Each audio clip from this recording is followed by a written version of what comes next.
Hey everyone, welcome to today's Explainer. We are going to completely dissect one of the most chilling urban legends to ever emerge from 1990s India. So let's just dive right into this. We're looking at a time when the landscape of Navi Mumbai was, well, vastly different than the bustling, massive metropolis it is today. Based on local accounts and folklore narratives, we're going to reconstruct the really haunting story of a young man named Kishan and his encounter with a terrifying entity. The accounts we're looking at today contain literally all the classic elements of folklore. You've got an ambitious newcomer, a super isolated setting, an ominous local warning, and a midnight encounter that totally blurs the line between reality and an absolute nightmare. We're going to map all of this out to understand exactly how this legend took hold of an entire community. But first, think about this for a second. Have you ever felt completely safe in your own home? Doors locked, windows shut tight, only to realize you aren't actually alone? That primal fear, that total violation of your ultimate safe space? That is the psychological engine driving our explainer today. This isn't just some story about a monster out in the woods. It's a deep dive into an entity that reportedly bypassed every single physical barrier you could possibly put up. So keep that feeling of vulnerability in the back of your mind as we unpack exactly what Kishan walked right into when he moved to the big city. All right, let's start with Section 1, the hilly ghost town, set in 1990s Navi Mumbai. According to the accounts, our main subject, Kishan, is a young guy who migrated from his village to Mumbai looking for work. And during the day, his reality is all about ambition and hustle. He lives with his maternal uncle, who's a driver for a high-ranking official, and is honestly away on duty for days at a time. So every single day, Kishan travels for like 2 hours toward the main city of Mumbai just hunting for a job. But his nighttime reality? It's completely inverted. The 1990s Navi Mumbai he returns to is described as this hilly, super isolated, and sparsely populated area. Once the sun sets, this developing town literally transforms into a desolate, eerily silent ghost town where every single door is locked tight from the inside. Obviously, this massive shift in atmosphere didn't go unnoticed. I mean, imagine coming home from a loud, chaotic city center to a neighborhood where absolutely no one is outside. No kids playing, no neighbors chatting over the fence, just total heavy silence. So Kishan naturally asks his uncle a pretty straightforward question. Why does no one step out of their house in the evening? It's a totally logical thing to ask for a newcomer trying to figure out his new neighborhood. But the answer his uncle gives him, it fundamentally changes Kishan's entire understanding of where he's actually living. Which brings us to Section 2, the three-headed witch. His uncle sits him down and introduces him to the absolute terror of the town, the teen Sar Wali Chudail. Translated, that means the three-headed witch. The source outlines that local folklore painted her as this terrifying entity that stalked the hilly streets of Navi Mumbai exclusively under the cover of darkness. Now, as we analyze this, we're just impartially reporting the details of the myth exactly as the locals feared it. This wasn't just your run-of-the-mill ghost that goes boo in the night. This was viewed as a calculated, predatory force that the entire community believed was actively hunting them. And according to local lore, her methodology was incredibly specific and totally terrifying. First off, she doesn't just attack people out on the street. She waits until they're asleep inside their own homes. Secondly, she reportedly takes control of their mind, rendering them completely powerless. Third, she drains their life force or energy. Actually, some versions of the legend refer to her as a dark witch consuming this energy to sustain her own immortality. She doesn't even kill her victims outright. She just leaves them unconscious and completely hollowed out to fuel her eternal existence.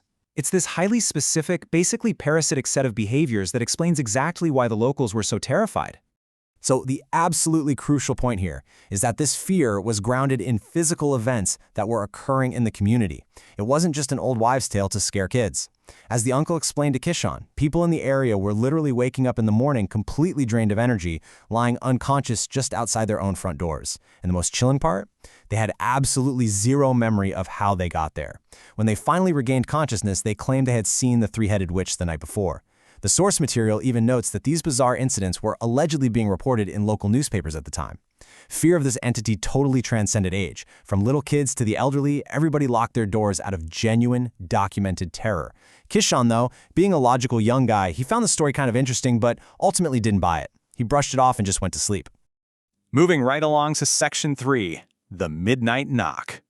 Let's track the timeline of the night everything changes for Kishan.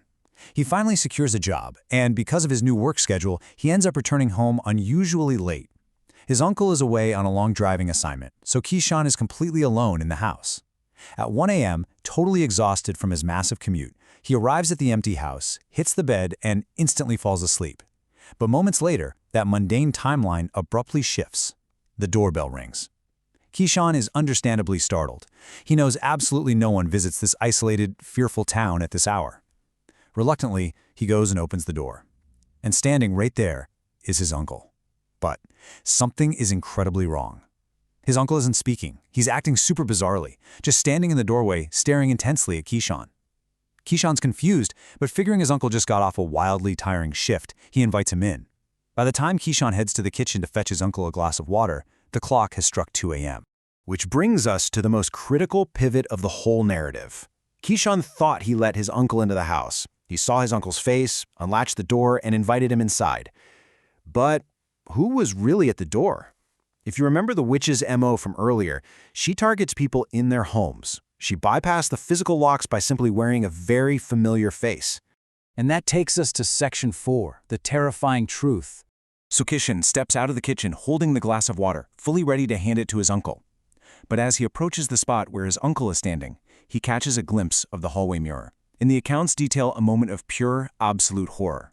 In the mirror, instead of his uncle, stood the three-headed witch. The illusion was completely broken by the reflection. The entity he had willingly invited into his locked home wasn't his family member at all. In a state of sheer panic, Keyshawn drops the glass of water. It shatters all over the floor, and he makes a desperate, scrambling dash for his bedroom, slamming the door shut and locking it as tightly as he can from the inside. Let's break down the sequence of events that follows, because honestly, it is a masterclass in building psychological terror. First, the entity begins violently, frantically banging on the bedroom door. The sound is completely deafening. Keyshawn is sweating, paralyzed by fear, absolutely refusing to open that door. Then, abruptly, the banging stops. Actually, scratch that. It doesn't just stop. A sudden, dead silence falls over the entire house. Thinking the entity might have somehow left, Keyshawn slowly, bravely unlatches the door and peeks out. The house appears totally empty. But then, he hears it. A strange, echoing voice of a young girl. Terrified, he slowly turns around, looking back into his own bedroom. And there she is. The three-headed witch is already inside the room with him. She begins laughing loudly, this terrifying, victorious sound. Keyshawn tries to run, but the source notes it was way too late. He was already caught right in her trap. This brings us to the horrific morning after. The real uncle finally returns home from his driving duty. He walks into the house and finds Keyshawn in a truly terrifying physical state. Before the encounter, Keyshawn was this healthy, ambitious young guy ready to conquer Mumbai. After, well, his uncle finds him completely unconscious, his physical body has literally turned blue, and he is entirely drained of his life force, matching the exact MO of the witch we analyzed earlier. When Keyshawn finally regains consciousness later that day, he tells his uncle everything. He explains how he was attacked and how he felt as though the entity literally sucked the life right out of him. The aftermath of this event was absolute. The trauma was so severe, so physically and mentally draining, that Keyshawn immediately packed his bags. He fled the sprawling, promising city of Mumbai and retreated straight back to his rural village, and he never returned. His ambitions were completely shattered by whatever it was he experienced in that isolated house. Over time, as Navi Mumbai developed into this massive, modern urban center, the legend of the teen Sar Wali Chudail kind of faded. It just became a scary story people told. But according to the source material, the people who actually faced her, people exactly like Keyshawn, carried those psychological scars with them forever. The legend faded into a story, but those who faced her never forgot. We've traced the entire architecture of this urban myth, right from the eerie isolation of 1990s Navi Mumbai all the way to the deeply psychological fear of that midnight knock. It really makes you wonder, how much of folklore is just pure imagination, and how much is rooted in something genuinely unexplained. Have you ever heard of the three-headed witch before today's explainer? And more importantly, the next time you hear an unexpected knock on your door late at night, are you absolutely sure you know who is on the other side? Thank you so much for exploring this fascinating slice of folklore with me today. Keep asking questions, keep learning, and I will catch you in the next explainer.